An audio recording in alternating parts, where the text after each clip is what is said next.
আল্লাহর পয়গম্বর হযরত মূসা আলাইহিস সালাম ওহী আনার জন্য তুর পাহাড়ে যায়। কোথায় বলেন? তুর পাহাড়ে মূসা পয়গম্বর আলাইহিস সালাম ওহী আনার জন্য যায়, আল্লাহর সাথে কথা বলার জন্য যায়।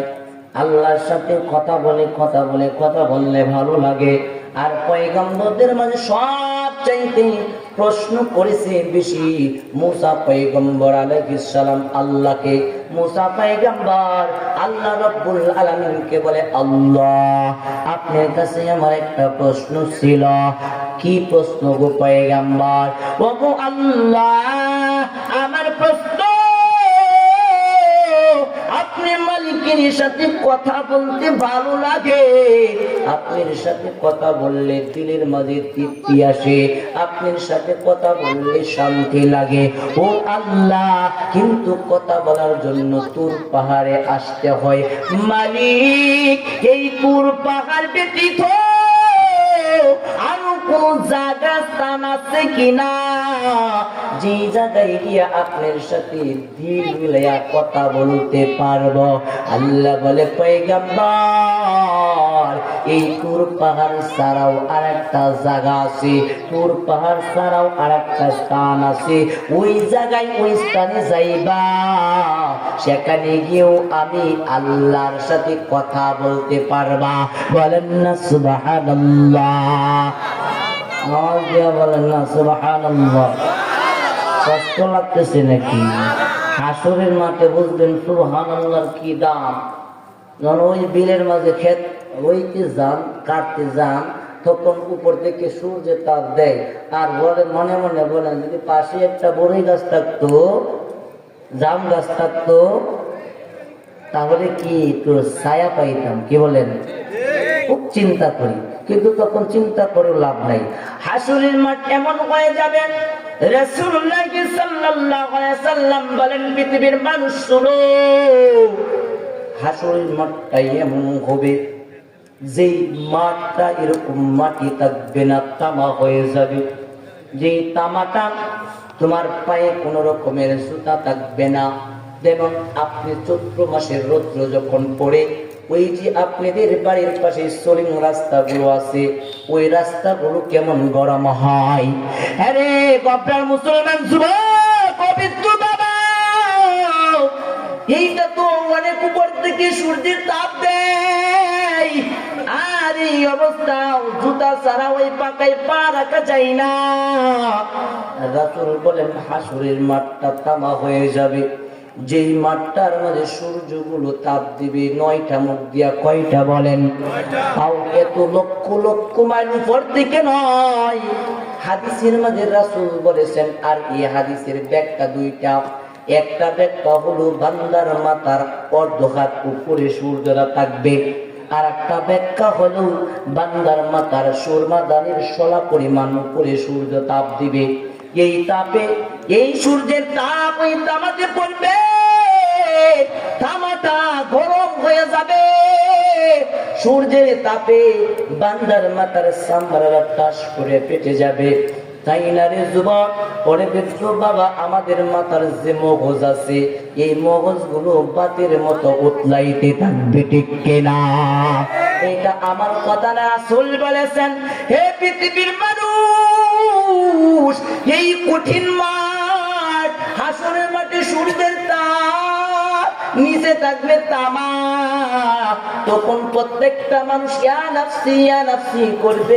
সেদিন মানুষগুলো বলবে, হায়রে, একটু যদি কোনো ছায়ার ব্যবস্থা হয়ে যাইতো, তখন মানুষগুলো আফসোস করবে।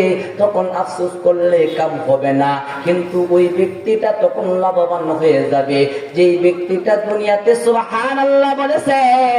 রাসূল বলেছেন, ওই ব্যক্তির জন্য আল্লাহ হাসরের মাঠে একটা গাছ রোপণ করে রাখবেন। বলেন না সুবহানাল্লাহ? এই গাছটা বিশাল ছায়া দিবে, যেই ছায়াটা পৃথিবীর কোনো মানুষ না, এই যে একটা পুরা 50,500 বছর দৌড়ে ওই গাছের ছায়া শেষ করতে পারবে না। এই জন্য সুবহানাল্লাহ বললে লস না লাভ? লাভ আছে, সুবহানাল্লাহ বলবেন। হযরত মুসা পয়গম্বর আলাইহিস সালাম আল্লাহকে বলে, আল্লাহ তোর পাহাড়ে আইসা আপনার সাথে কথা বলি ভালো লাগে, আপনার সাথে বেশি থেকে বেশি কথা বলতে মন চায়, কিন্তু অনেক দূরের পথ আসতে হয়, পাহাড়ে উঠতে হয়, কথা বলতে হয়। ও মালিক, এর চাইতে সহজ কোন ঠিকানা আছে যেই ঠিকানায় গিয়ে আপনি মালিকের সাথে কথা বলার সুযোগ রয়েছে? আল্লাহ বলে, ও পয়গম্বর, এর চাইতে একটা সহজ ঠিকানা রয়েছে, যেই ঠিকানায় গেলে আমি আল্লাহর সাথে কথা বলতে পারবা। সেই ঠিকানাটা আল্লাহ দয়া করে একটু বলে দেন। আল্লাহ বলেন, হুসনে কলব, সুন্দর দিল ওয়ালার কাছে যাইবা।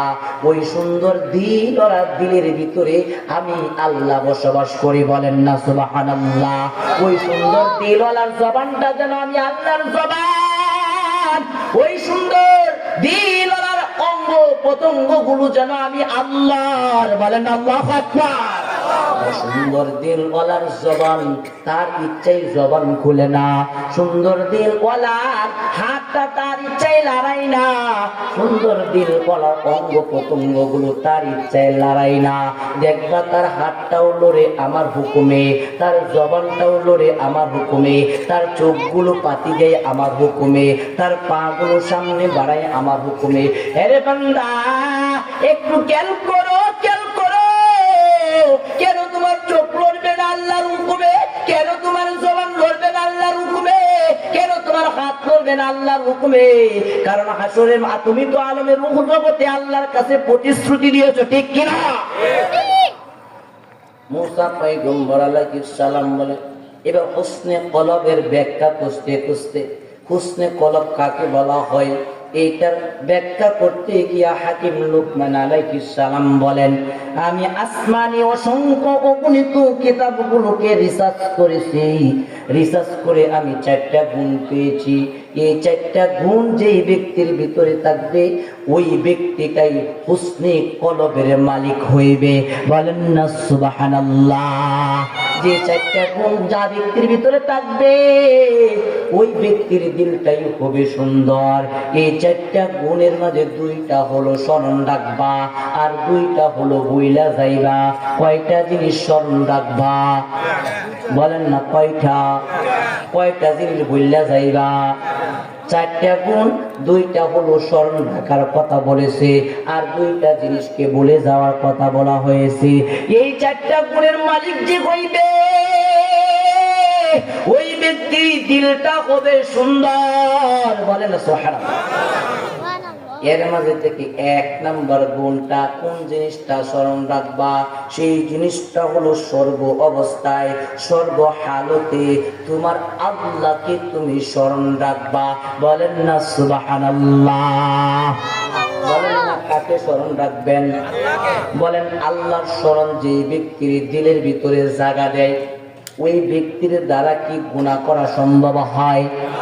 আল্লাহর স্মরণ যার দিলের ভিতরে জায়গা দেয়, তার দ্বারা গুনাহ করা সম্ভব না। আর আল্লাহর যে বইলা যায়, ওই ব্যক্তির দ্বারাই গুনাহ করা সম্ভব, ঠিক কিনা? আল্লাহকে বলার কয়েকটা প্রমাণ, কয়েকটা জিনিস রয়েছে। যদি আমার সময় কুলায় তো জিনিসগুলোর আলোচনা করব, কারণ ইহিব্বুনাল খালক ওয়া ইয়ানসাউনাল খালিক বলা হয়েছে। আল্লাহকে বলার জন্য প্রধান কারণ হলো, মানুষ যখন কোনো মাখলুকের ভালোবাসায় পড়ে যায়, মাখলুককে বেশি থেকে বেশি ভালোবাসতে শুরু করে, তখন ওই মানুষটা তার খালেক আল্লাহকে ভুলে যায়, ঠিক কিনা? এজন্য একটা প্রমাণ দেয় বাজান, গুনাহ করা সম্ভব হবে না যখন এই দিলের ভিতরে আল্লাহর স্মরণ আইসা পড়বে, তখন মানুষগুলো আর গুনাহ করা সম্ভব হয় না। দিল্লির জামে মসজিদের একজন মুয়াজ্জিন ছিল বাজান। ওই মুয়াজ্জিনটা মুয়াজ্জিনি করে এখান থেকে কিছু বিনিময় পায়। ওই বিনিময়গুলো দিয়া তার পোশাক কিনে, বই কিনে, খাতা কলম কিনে, মাদ্রাসায় লেখাপড়া করে। ও বাজান, ওই মুয়াজ্জিন এরকম ভাবে তার দিন যাচ্ছে, মসজিদের মুয়াজ্জিনি করতেছে, আর বিনিময় নিয়ে খাতা কলম সব কিনা এরকম ভাবে লেখাপড়া পড়তেছে। হঠাৎ করে শহরের মাঝে একটু দ্বন্দ্ব লেগেছে, মিছিল বের হয়েছে, হাঙ্গামা লেগেছে।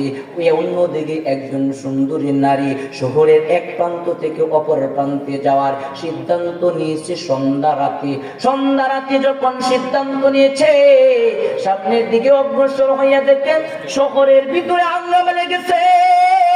এইবার ওই সুন্দরী যুবতী বলে, আমি একজন সুন্দরী যুবতী, আমি যদি এই শহর দিয়া হাঙ্গামা শহর দিয়া এই প্রান্ত থেকে অপর প্রান্তে যাই তাহলে রাত্র হয়ে যাবে অনেক, আর যুবকগুলো রাস্তায় আছে, না জানি আমাকে ইফটিজিং করে বসে, না জানি আমার উপর আক্রমণ করে বসে।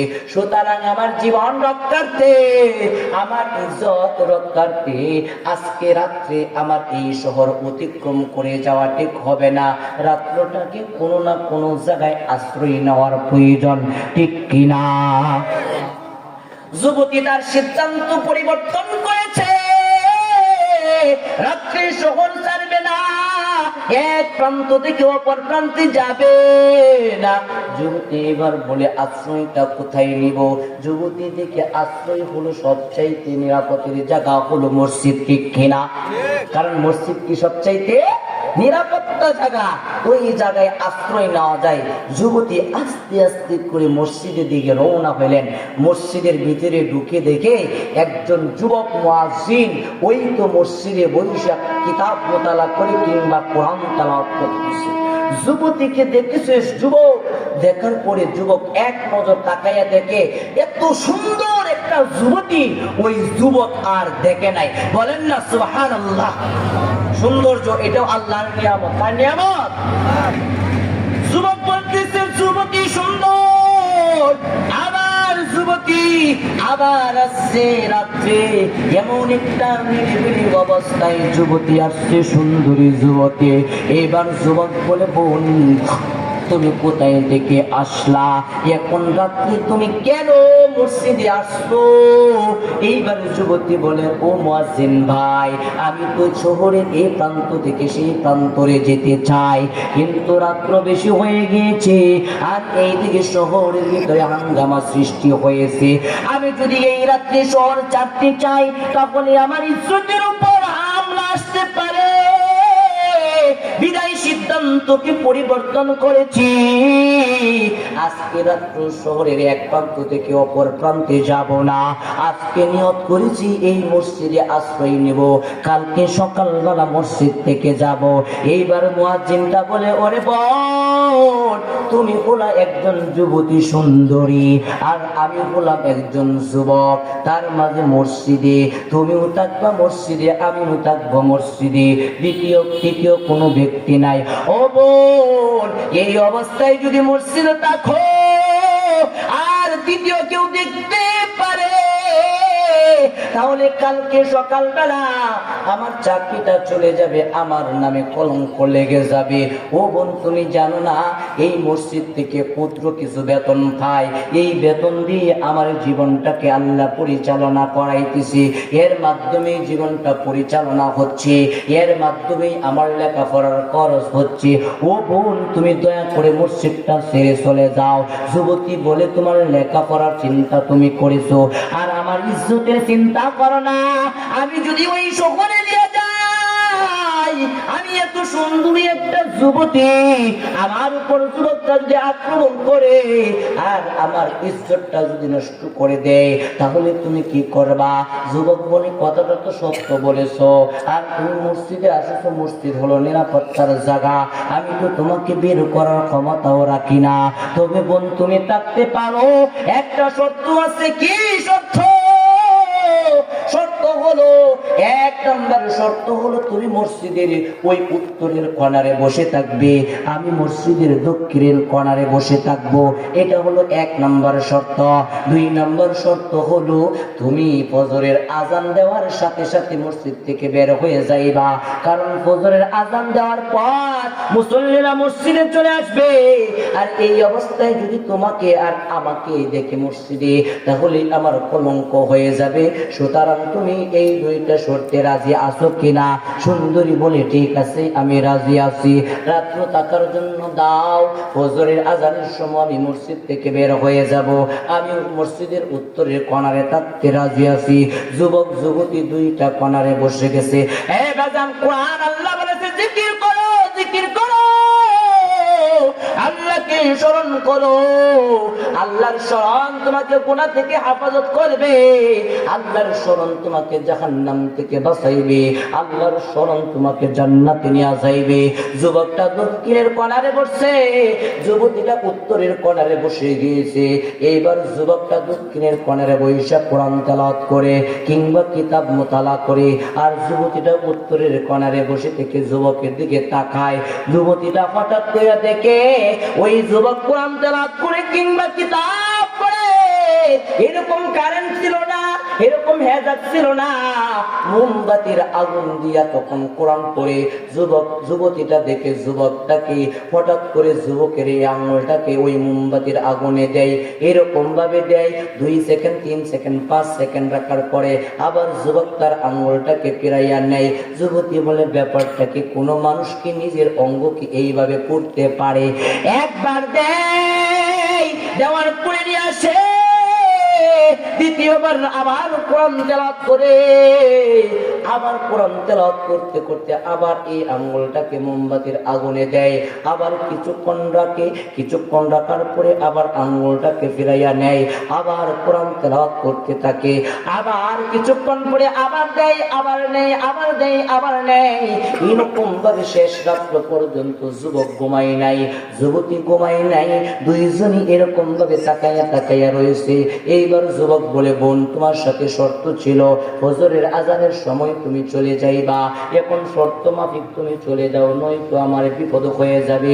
যুবতী বলে, যুবক ভাই, ঠিক আছে, শর্ত অনুযায়ী চলে যাব, তবে আমার 2টা প্রশ্নের জবাব দাও। আমার 1 নম্বর প্রশ্ন হলো, সারা রাত তো তুমি পড়ো নাই, কিতাব মুতালা করেছো, এর দেখেছি মাঝে মাঝে তোমার যে এই আঙ্গুলটাকে এই মোমবাতির আগুনের মাঝে রাখছো, আবার তুমি নিয়ে আসছো, কিছুক্ষণ আবার কিতাব মুতালা করা, আবার আগুনে রেখেছো, আবার নিয়ে এসেছো, আবার কিছুক্ষণ রেখেছো, আবার নিয়ে এসেছো, এই কারণটা আমাকে বলো। যুবক বলে, যুবতী রে, এই কারণটা তোমার জানার দরকার নাই, তোমার সাথে শর্ত ছিল ফজরের আগ মুহূর্তে চলে যাইবা, তুমি চলে যাও। যুবতী বলে, যুবক, সত্য ছিল, শর্ত পালন তখনই হবে আমার প্রশ্নের জবাব যখন তুমি দিবা, আর প্রশ্নের জবাব যদি না দাও তাহলে আমি শর্তকে বাতিল করলাম, মসজিদে আমি থাকবো, সকাল যখন হবে তখন আমি মসজিদ থেকে বের হব। যুবক বলে, বড় বিপদে পড়ে গেলাম, এইবার এই যুবতী যদি মসজিদে থাকে তাহলে তো আমার 12টা বেজে যাবে। এইবার কি করে? যুবতীকে ডাক দিয়া বলে, যুবক, ও বোন, তুমি কি বুঝো না, তুমি যে যুবতী, তুমি কি বুঝো না আমি যে যুবক, যৌবনে ভরপুর আমার, যৌবনে ভরপুর তোমার, দুইজন একই জায়গায় একই করে নিরিবিলি পরিবেশ, যেখানে তৃতীয় কোনো ব্যক্তি নাই, তৃতীয় আরেকজন আসছে শয়তান, শয়তান আইসা আমারে ধোঁকা দে, মুয়াজ্জিন তুই তো ফকিন্নির ঘরে ফকিন্নি, ওই ফকিন্নির ফকিন্নি, তোর জীবনে তোর কপালে এত সুন্দরী নারী জুটবে না, এমন সুন্দরী নারীকে এমন সুযোগে পাইবেও না, আজকে সুন্দরী নারীকে পাইছ, এইটা তোর জন্য সুবর্ণ সুযোগ। ও যুবক, ও মুয়াজ্জিন, যুবতীকে প্রস্তাব দে, প্রস্তাবে যদি রাজি না হয় তাহলে তোর শক্তি প্রয়োগ কর। ও যুবতী, একবার তোমার চেহারার দিকে তাকাই, আর একবার আমার দিকে তাকাই, একবার তোমার পোশাকের দিকে তাকাই, আর একবার আমার পোশাকের দিকে তাকাই, তোমার চেহারার দিকে তাকাই আর আমার চেহারার দিকে তাকাইয়া তোমার প্রস্তাব দিতে পারি না, তোমার পোশাকের দিকে তাকাইয়া আমার পোশাকের দিকে তাকাইয়া তোমাকে প্রস্তাব দেওয়ার সাহস পাই না। তখন শয়তান বলে, প্রস্তাব যদি না দিতে পারি পারিস তাহলে আক্রমণ কর। এবার একটু বল পাইলাম আক্রমণ করব, কিন্তু আক্রমণ করার জন্য যখন দিলের ভিতরে ওয়াসওয়াসা আসে তখন ওই দিলের মাঝে আল্লাহকে স্মরণ হয়, বলেন না সুবহানাল্লাহ। তখন ওই দিলের মাঝে মালিককে স্মরণ হয়, বলেন না সুবহানাল্লাহ।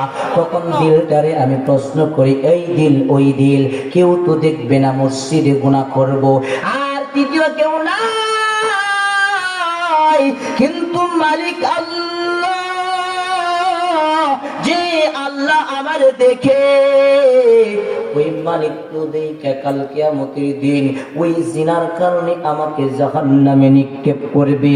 আর জাহান্নামে যদি নিক্ষেপ করে, জাহান্নামের আগুনটা বড় ভয়াবহ, এই দুনিয়ার চাইতেও কঠিন আগুন। তাহলে জাহান্নামের আগুনটা কি সহ্য করতে পারবো কিনা একটু টেস্ট করে নেই দুনিয়ার আগুন দ্বারা। দুনিয়ার আগুন যদি আমার সহ্য হয় তাহলে জাহান্নামের আগুনে পড়া সম্ভব। এর যুবতী আল্লাহর শরণ দিলে যাচ্ছে, আর এই শরণে জাহান্নামের ভয় ঢুকে গেছে, জাহান্নামের আগুন সইতে পারবো কিনা এইটাকে টেস্ট করার জন্য দুনিয়ার আগুন মোমবাতিতে হাত রাখি, আর হাত রাখা 2 সেকেন্ড 3 সেকেন্ড 4 সেকেন্ড রাখার পরে তখন দেখি আমার সহ্য হয় না। তখন দিলটাকে বোঝাই, ও দিল, তুই কোন দিল দিয়া এরকম গুনার কাজ করতে যাস? দুনিয়ার সামান্য আগুনের তাপ, এই আগুনের তাপটাই তো তোর সহ্য হয় না, জাহান্নামের আগুনটাকে কেমন করে সহ্য করবে? ও যুবতী বোঝাই দিলটারে, আর কোরআন তেলাওয়াত করি, মালিকের স্মরণ করি, এর মাঝে আবার শয়তান ঢুকে যায়, শয়তান আরেকটা আমাকে পথ দেখায়, ও যুবক সুযোগ পাইছো, ধরো ধরো ধরো। আমি আবারও আগ্রহ জাগে, আবারও জিনার জন্য আগ্রহ জাগাই, আবার আল্লাহকে স্মরণ হয়, আল্লাহ দেখে জাহান্নামের কথা স্মরণ হয়, আবার জাহান্নামের আগুন সহ্য করতে পারবো কিনা এই হিসাবে আবার যখন হাত দিই তখন আবার সহ্য করতে পারি না। এরকম ভাবেই আমার সারাটা রাত্র কেটে গেছে, বলেন না সুবহানাল্লাহ।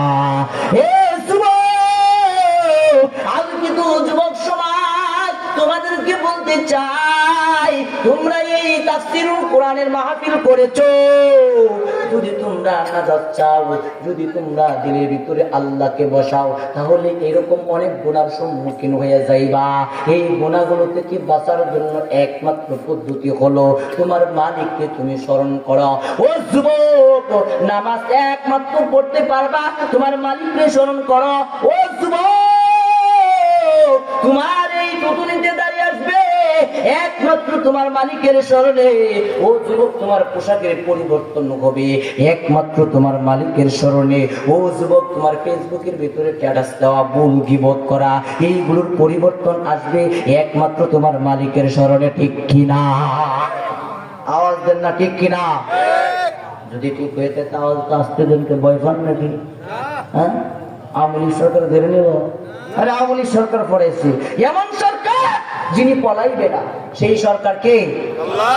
কুলিল্লাহুম্মা মালিকাল মুলক তুতিল মুলকা মান তাশা ওয়া তানজিউল মুলকা মিম্মান তাশা ওয়া তুইজ্জু মান তাশা ওয়া তুযিল্লু মান তাশা বিয়াদিকাল খায়র ইন্নাকা আলা কুল্লি শাইইন কাদির।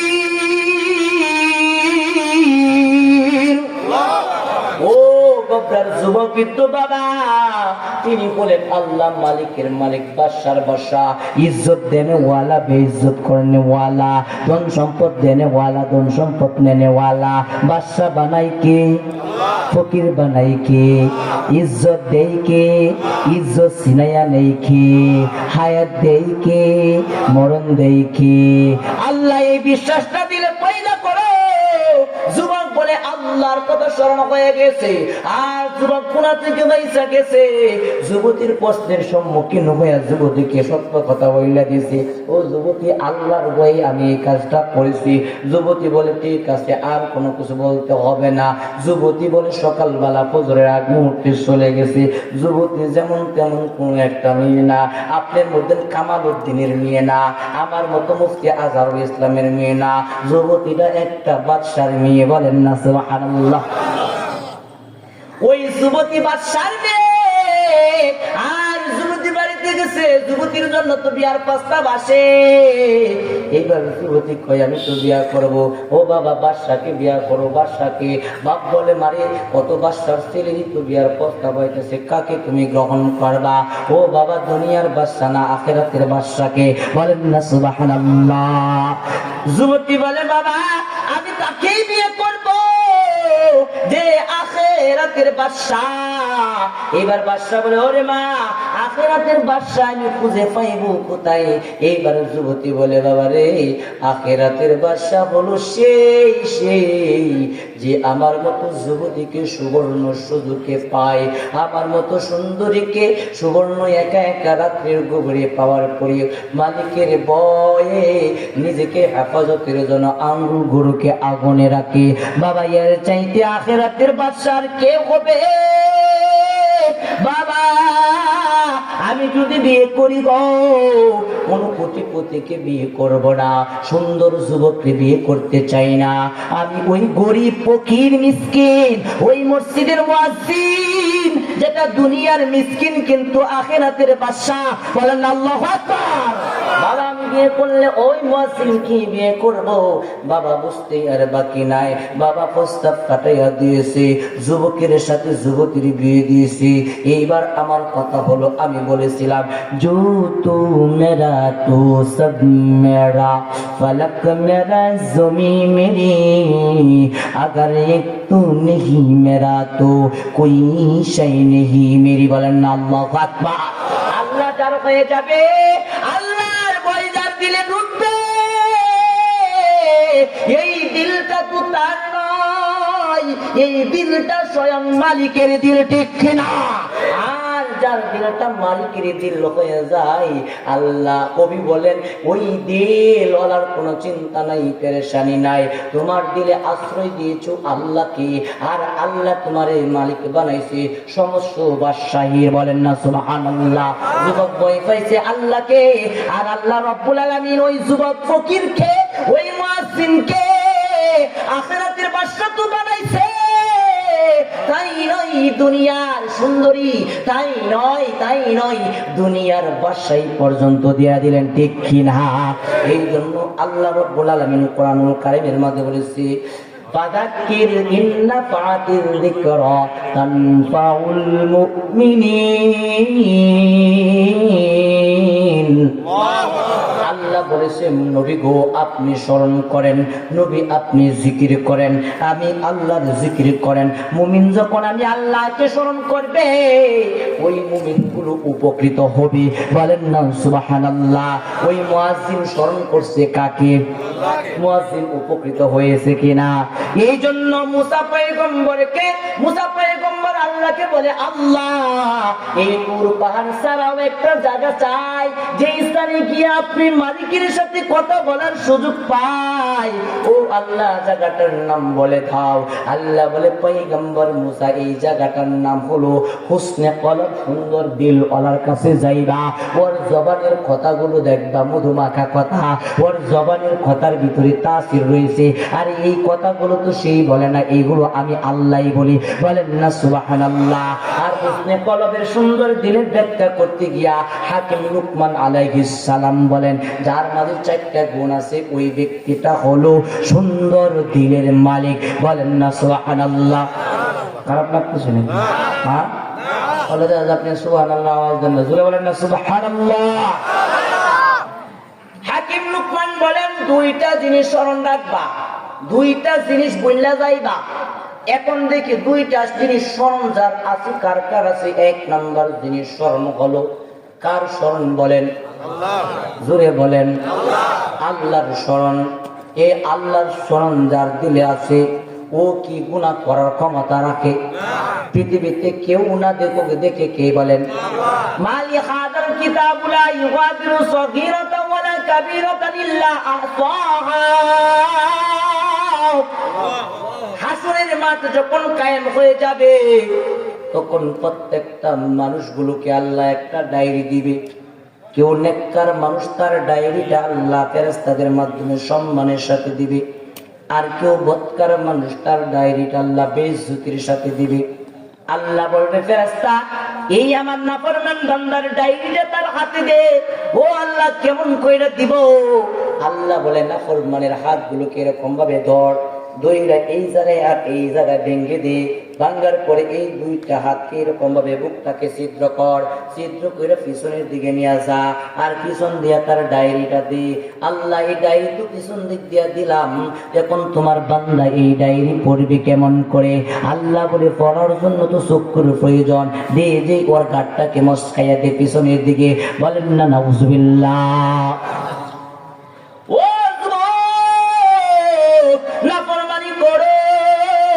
আল্লাহকে ভুলে গেছো, আল্লাহর স্মরণ নাই, তুমি নামাজ পড়ো না, আল্লাহর স্মরণ নাই, তুমি যাকাত দাও না, আল্লাহর স্মরণ নাই, তুমি রোজা রাখো না, আল্লাহর স্মরণ নাই, তুমি হজ করো না। ও যুবতী, আল্লাহর স্মরণ নাই, তুমি পর্দা করো না। ও যুবতী, আল্লাহর স্মরণ নাই, স্বামীর ইতাআত করো না। ও যুবতী, আল্লাহর স্মরণ নাই দেখি তোমার দেহটা কি খোলামেলা করে মানুষকে দেখাও, ঠিক কি না? এই জন্য যারা আল্লাহর স্মরণ যার দিলে নাই, এরা নামাজ পড়ে না। ও বেনামাজি, তুমি শুনো, যাদের দিলে আল্লাহর স্মরণ নাই এরা রোজা রাখে না। ও বেরোজগারা, তুমি শুনো, যাদের দিলে আল্লাহর স্মরণ নাই এরা যাকাত দেয় না। ও বেজাকাত দেনেওয়ালা, তুমি শুনো, যাদের দিলে আল্লাহর স্মরণ নাই এরা পর্দা করে না। ও বেপর্দা নারী, তুমি শুনো, তোমার ডায়েরিটা যেমন তেমন ডায়েরি হবে না, হাসরের মাঠ কায়েম হয়ে যাইবে। এই মাঠের ভিতরে অনেক ঘটনা রয়েছে। নবীজি বলেছে, লা তাজুলু قدم عبدي يوم القيامة حتى يسأل عن عمري فيما أفنى। নবীজি বলেছে, ও আমার উম্মতের দল, হাসরের মাঠটা যখন কায়েম হয়ে যাইবে, এই দুনিয়াতে তোমার মালিক পাঠাইছে মালিকের ইবাদত করার জন্য, তুমি তোমার মালিকের ইবাদত না করে না ফরমানি করো।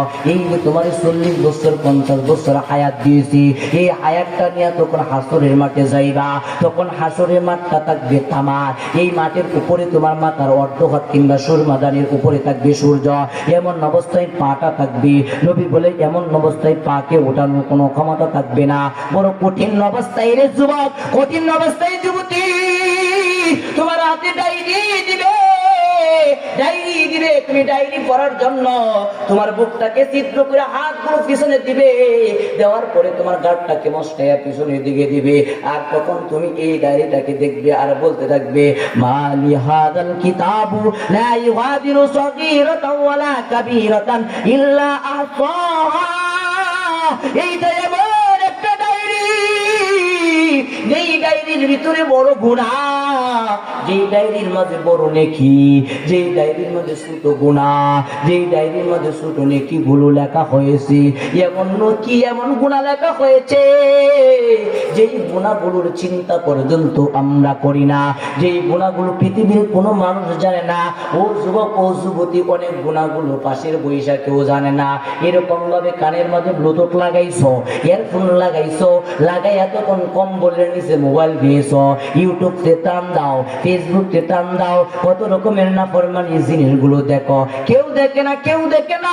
তোমার পাশে তোমার স্বামী শুয়ে রয়েছে, তোমার স্বামী পর্যন্ত জানে না। তোমার পাশে তোমার বিবি শুয়ে রয়েছে, বিবি পর্যন্ত জানে না। পাশে তোমার সন্তান শুয়ে রয়েছে, সন্তান পর্যন্ত জানে না। কম্বলের নিচে, লেপের নিচে ইয়ারফোন লাগাইয়া, ব্লুটুথ লাগাইয়া এরকম ভাবে ইউটিউব চালাইতেছো, ফেসবুক চালাইতেছো। ও বাজার, ইউটিউব চালানো নিষেধ বলি না, ফেসবুক চালানো নিষেধ বলি না, আর এর ভিতরে কিছু জিনিস আছে চালানো নিষেধ, ঠিক কিনা? এই যে গুনাহ করতেছো, হাসরের মাঠে তখন তুমি বলবা, এরকম গুনাহ তো কেউ দেখে না, কেউ দেখে না। কিন্তু এই ডায়েরি গুলো কেমন করে আসলো, এটার 4টা ব্যাখ্যা আজকে দেওয়ার মতো সময় নাই। তখন আল্লাহর পক্ষ থেকে একটা আওয়াজ আসবে, ও বান্দা, দিলের ভিতরে যদি তুমি আমি আল্লাহকে স্মরণ করতা, তখন তুমি এই গুনাহটা করতা না, ঠিক কিনা? কিরামান কাতিবিন, এই 2 কাজে ফেরেশতাগুলো রয়েছে, ওই ফেরেশতাগুলো ডায়েরি রেখে, আর আল্লাহ তাআলা আমাদের দেহের ভিতরে সিসি ক্যামেরা ফিট করে রেখেছে। ওই সিসি ক্যামেরার ফুটেজ দ্বারা আপনি আর আমার গুনাহগুলো এখানে ওঠা হয়। এজন্য যুবক, তুমি যখন তোমার আল্লাহ রব্বুল আলামিনকে স্মরণ রাখবা, তখন তোমার দ্বারা গুনাহ করা সম্ভব হবে না। এই জন্য আল্লাহকে স্মরণ করো। হাকিম লুকমান বলেন, যখন মানুষের ভিতরে 4টা গুণ আসবে, সময় সংক্ষিপ্ত হয়ে গিয়েছে, এই 4টা গুণের মালিক হইলে মানুষগুলো দিলটা সুন্দর হবে। আর যার দিলটা সুন্দর হবে সেই ব্যক্তিটা হবে, সেই ব্যক্তির দিল আল্লাহর দিল, সেই ব্যক্তির জবান আল্লাহর জবান, সেই ব্যক্তির হাত আল্লাহর হাত, সেই ব্যক্তির চক্ষু আল্লাহর চক্ষু। আর সবগুলো যার আল্লাহর হয়ে যাবে, আল্লাহ বলেছে তোমার সবগুলো আমার। এর বিনিময়ে আল্লাহ কি বলছে? জান্নাত। বলেন না সুবহানাল্লাহ। আল্লাহ কি বলছে? জান্নাত, জান্নাত। ও বান্দা, ইন্নাল্লাহ আশতারা মিনাল মুমিনিনা আনফুসাহুম ওয়া আমওয়ালাহুম বিআন্না লাহুমুল জান্নাহ। বান্দা, তোমার এই নফসটাকে আর তোমার মালগুলোকে যদি আমার বানায় নাও, আমারে যদি দিয়া দাও, তাহলে শুনো শুনো, তাহলে তোমার জন্য তৈরি করে রেখেছি আমার জান্নাত। বলেন না সুবহানাল্লাহ। এই জান্নাতের নিয়ামত কেমন? ও পৃথিবীর মানুষ, যেই দুনিয়ার কারণে তুমি আল্লাহরে বলে যাও এই দুনিয়াটা ভালো না, এই জন্য তো আর দুনিয়া আজিফাতুদ দুনিয়া, দুনিয়াটা হলো জিফা। আর দুনিয়া জিফা, দুনিয়াটা হলো মৃত একটা প্রাণী। দুনিয়াটা কি বলেন? মৃত একটা প্রাণী। তোয়ালিবুহা কিলাব, এইটাকে তালাশ করে কুকুরে। কে তালাশ করে? বলেন তো, মৃত প্রাণীকে তালাশ করে কে? কুকুরে। ও পৃথিবীর মানুষ, এই দুনিয়াটা একটা মৃত প্রাণীর মতন। আর এই দুনিয়ার জন্য, এই দুনিয়ার বাড়ি, এই দুনিয়ার গাড়ি, এই দুনিয়ার নারী, এই দুনিয়ার সবকিছুর জন্য তুমি তোমার আল্লাহরে ভুলে গেছো। আল্লাহকে ভুলেছো তো আল্লাহর সাথে প্রতিশ্রুতি ভুলে গেছো। আর আল্লাহর সাথে প্রতিশ্রুতি ভুলে গেছো তো জাহান্নামে নিজেকে নিজে ঢুকাইছো। ঠিক কিনা? আর যারা প্রতিশ্রুতি রক্ষা করেছো, তাদের ব্যাপারে আল্লাহ ওয়াদা করেছে, ইন্নাল্লাহ আশতারা মিনাল মুমিনিনা আনফুসাহুম ওয়া আমওয়ালাহুম বিআন্না লাহুমুল জান্নাহ। আল্লাহ রাব্বুল আলামিন বলেছেন, তাদের জন্য যাদের নফস, যাদের মাল আমি আল্লাহ ইচ্ছামতো ব্যবহার করবে, তাদের জন্য আমি আল্লাহ তৈরি করে রেখেছি, তাদের জন্য পুরস্কার হিসেবে আমি আল্লাহ রেখেছি জান্নাত। বলেন না সুবহানাল্লাহ। সময় সংক্ষিপ্ত, এই জন্য 4টা গুণের কথা বলে শেষ করে দেব। 2টা জিনিস স্মরণ রাখবা। 1 নম্বর জিনিসের নাম কি বলেন তো? আল্লাহ। কি? আল্লাহর স্মরণ। কার স্মরণ? ঘুমাইবো কার স্মরণে? ঘুম থেকে জাগ্রত হবো কার স্মরণে? নামাজ পড়বো কার স্মরণে? নামাজ ছেড়ে দিব কার স্মরণে? আল্লাহ সন্তুষ্টির জন্য নামাজ পড়বো, আল্লাহ সন্তুষ্টির জন্য নামাজ ছেড়ে দিব। কারণ কিছু কিছু সময় নামাজ ছাড়তে হয়, এটাও আল্লাহর হুকুম। ঠিক কিনা? আল্লাহ সন্তুষ্টির জন্য এই মাহফিলকে ভালোবাসবো, আবার আল্লাহ সন্তুষ্টির জন্য এই মাহফিলকে ভালোবাসবো না। আল্লাহ সন্তুষ্টির জন্য বন্ধু বানাইবো, আবার আল্লাহ সন্তুষ্টির জন্য কাউকে শত্রু বানাবো। ঠিক কিনা? এই জন্য আল্লাহর স্মরণ থাকবে 1 নাম্বার। 2 নাম্বার হলো মৃত্যুর স্মরণ। কি স্মরণ? তাহলে কয়টা জিনিস স্মরণ বলেন? 1 নাম্বার স্মরণ কার? 2 নাম্বার স্মরণ কার? মৃত্যুর স্মরণ। বলেন তো, আপনার ফাঁসির রায় হয়ে গেছে, আর 1 দিন সময় আছে, কিংবা 1 ঘন্টা সময় আছে। জল্লাদ বলে, হে আব্দুর রহিম, তোমার তো ফাঁসির রায় হয়ে গেছে, আর 1 ঘন্টা সময় আছে। 1 ঘন্টা সময় তোমাকে সুযোগ দেওয়া হলো। এই অবস্থায় তোমার নফসে কি চায়? তখন মনে হয় আব্দুর রহিম বলবে, 1 ঘন্টা বেঁচে থাকবো, যেহেতু এই সময়টাকে আর নষ্ট করতে চাই না, এই 1 ঘন্টায় ফুর্তি আমোদ করতে চাই, সুন্দরী নারীদের সাথে জিনার কাজে লিপ্ত হতে চাই, এমন মন মানসিকতা কোন বেঈমান কাফেরেরও হবে কি? হ্যাঁ। কারণ কি, আমার মৃত্যুর স্মরণ কতটুকু সময় বাকি আছে? 1 ঘন্টা। এখন যদি কোনো 1 ঘন্টা সময় কোন মানুষের দিলের ভিতরে থাকে, আমার হায়াত আছে 1 ঘন্টা, এই 1 ঘন্টা সময়ের ভিতরে আমাকে সুযোগ দেওয়া হয়েছে, ওই ব্যক্তিকে যদি সুন্দরী নারী এনে দেওয়া হয়, তারপরে ওই ব্যক্তি সুন্দরী নারীর দিকে তাকাইবে না। ওই ব্যক্তিকে যদি বলা হয়, ভাই এই যে ঘুষের টাকা দিলাম, উনি ঘুষের টাকা নেবে না। উনাকে যদি বলে, ভাই সুদের টাকা দিলাম, উনি সুদের টাকা নেবে না, বরং বলবে 1 ঘন্টা সময় আছে, প্রতিটা সেকেন্ডে সেকেন্ডে আমার মরণের কথা স্মরণ হয়। এই অবস্থায় আমি আর গুনাহ করতে চাই না, আমাকে ওযুর পানি দাও, আমি ওযু করে আল্লাহর কাছে তওবা করতে চাই, আমি ওযু করে 2 রাকাত নামাজ পড়তে চাই। ঠিক কিনা? এই জন্য রাসূল বলেছেন, আসিরু যিকরা হাদিমিল লাযযাতিল মাউত, অধিক পরিমাণে তোমরা মৃত্যুকে স্মরণ করো, কেননা মৃত্যু মানুষকে দুনিয়ার লোভ লালসা থেকে মানুষকে হেফাজত করে। ঠিক কিনা? আর 2 নাম্বার হলো কুল্লি শাইইন সিকালাতুন ওয়া সিকালাতুল কুলুব যিকরুল্লাহ। বলা হয়েছে প্রত্যেকটা জিনিসকে পরিষ্কার করার জন্য কোনো না কোনো যন্ত্র রয়েছে। এই কাপড়ে ময়লা বললে কাপড় পরিষ্কার করার যন্ত্র আছে, আছে কিনা? এই ফিল্টে ময়লা হলো ফিল্ট পরিষ্কার করার যন্ত্র রয়েছে। ঠিক মানুষের কলবের ভিতরে যে ময়লা পড়েছে, এই ময়লাকে পরিষ্কার করার জন্য যন্ত্র হলো আল্লাহর জিকির। বলেন না কি? তাহলে আমাদের আমল হলো চারটা জিনিস, চারটা গুণ। দুইটা জিনিস স্মরণ রাখবো, দুইটা জিনিস বলে যাব। এক নাম্বার জিনিসের নাম কি? কার স্মরণ? দুই নাম্বার কি? আর দুইটা জিনিস বলে যাব। লম্বা বয়ান করব না, সংক্ষিপ্ত নাম বলে শেষ করে দেব। এক নাম্বার হলো আপনি কাউকে উপকার করেছেন, এই উপকার যে করেছেন এটা ভুলে যাব।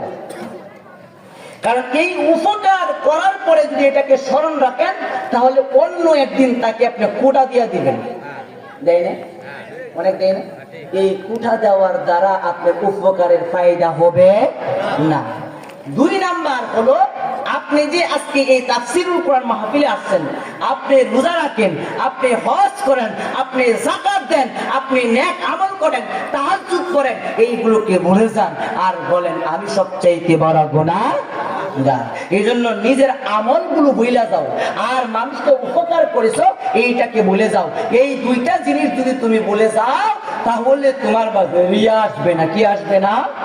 রিয়া যদি মানুষের মাঝে আসে, তখন ওই মানুষের আমলগুলো বরবাদ হয়ে যায়। কারণ রিয়া জিনিসটা হলো এমন, আপনারা দেখবেন গরমের মাঝে চাকির মাঝে আমরা শুয়ে থাকি না, ওই চাকির মাঝে যখন খালি গায়ে শুয়ে পড়ি তখন আমাদের কোনটা থাকে বলেন তো? কয়দিন থাকে?